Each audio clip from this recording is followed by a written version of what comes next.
Two poets, separated by 1,000 years, yet shaped by the same awareness of mortality. Li He, a poet of the Tang dynasty, often called the ghost poet. John Keats, one of the English romantics. Both died in their mid-20s. Both wrote under the pressure of limited time. Yet their visions of life and death diverge sharply. For Keats, transience is inseparable from beauty. Beauty exists in time, and because it fades, it intensifies. Experience becomes richer as it approaches its end. Color deepens, sound lingers, warmth gathers before it recedes. For Li, time is not a gentle passage. It is intrusion. In his poetry, time burns, consumes, and distorts the living. The passage of the sun and moon tortures and annihilates life. White hair appears overnight. The body already carries the signs of decay. Where Keats lingers within transience, Li He confronts it. Keats does not deny the ephemeral. He seeks the resonance that remains when the music fades. He finds permanence in three echoes. 1. The continuity of nature. In the nightingale, immortality belongs to the collective voice. The individual bird perishes, but its song persists across centuries, beautiful, permanent, but indifferent to whether the listener lives or not. 2. The stillness of art. In the Grecian urn, life is caught in a cold pastoral. It is a world of eternal youth and breathless waiting, immortal, never reaching fulfillment. A permanence frozen away from the warmth of the heartbeat of the living. 3. The forge of the soul. He sees the world as a veil of soul-making. Through the friction of sorrow and experience, the fleeting self is tempered into a lasting identity. For Keats, beauty must die. By embracing the melancholy of transience, he transforms mortality from a tragedy into the very condition for meaning. For Li, nothing in the human world is eternal. Time flows on, relentless, indifferent. And the world he knows is slipping away like a cup of water in the vast cosmos. Mountains are leveled by time, and dynasties crumble into dust. Even the bronze statue of an immortal, forged to defy the ages, is not immune. It weeps tears of molten lead, eroded by the very weight of its own sorrow. Feeling is a burden. He captures the pulse of decay in a single haunting truth. If heaven had feelings, heaven too would grow old. To Li, permanence is a cold privilege reserved only for the unfeeling. Whatever feels will decay. What remains is not a completed soul, but a transcendent ghostscape.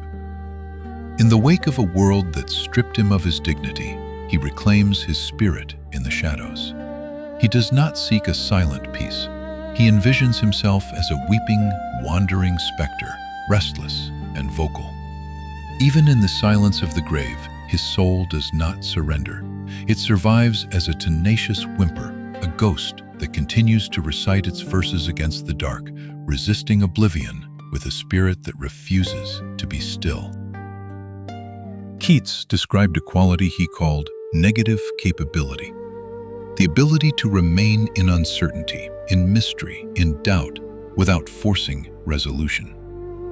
This allows him to enter what he observes, to dissolve the boundary between self and object, to experience beauty without needing to explain it. In this state, contradiction is not resolved, it is held. The lovers on the urn are forever approaching, yet never arriving. The moment is incomplete, yet enduring. This produces a world that is sensuous and warm. Color deepens, sound harmonizes, light lingers at the edge of fading. Even in the presence of death, there is a kind of quiet acceptance. Death becomes something that can be imagined without fear, a release, a soft ending.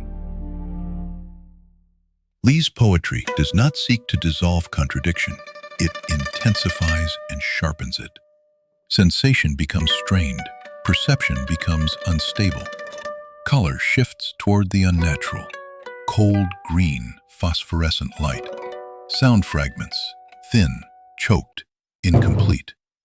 Light reveals what should remain hidden. Here, a surreal, illusionary world interweaving the eerie and the exquisite. Here, stark contrasts between light and dark, or heat and cold, results in a jarring, macabre beauty and intense artistic tension. In this vibrant and kaleidoscopic world lies Lee's inner anguish, his frustration over unrecognized talent, existential anxiety, and a premonition of his own early demise. The world does not soften, it tightens.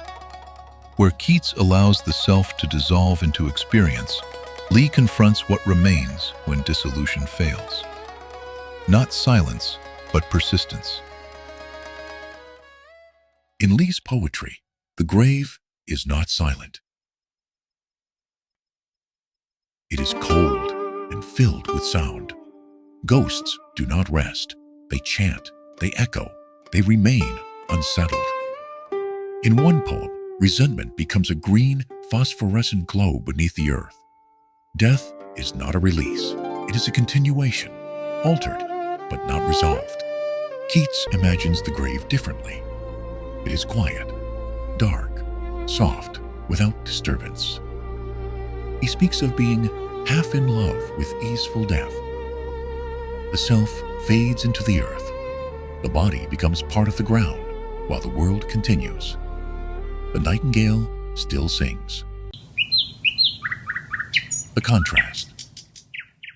For Lee, death unsettles. For Keats, it quiets. One continues, one dissolves. Keats offers a form of comfort through dissolution. The self does not resist the world. It yields. In yielding, it becomes part of something larger. The earth, the seasons, the ongoing life of nature. Identity softens. Boundaries fade.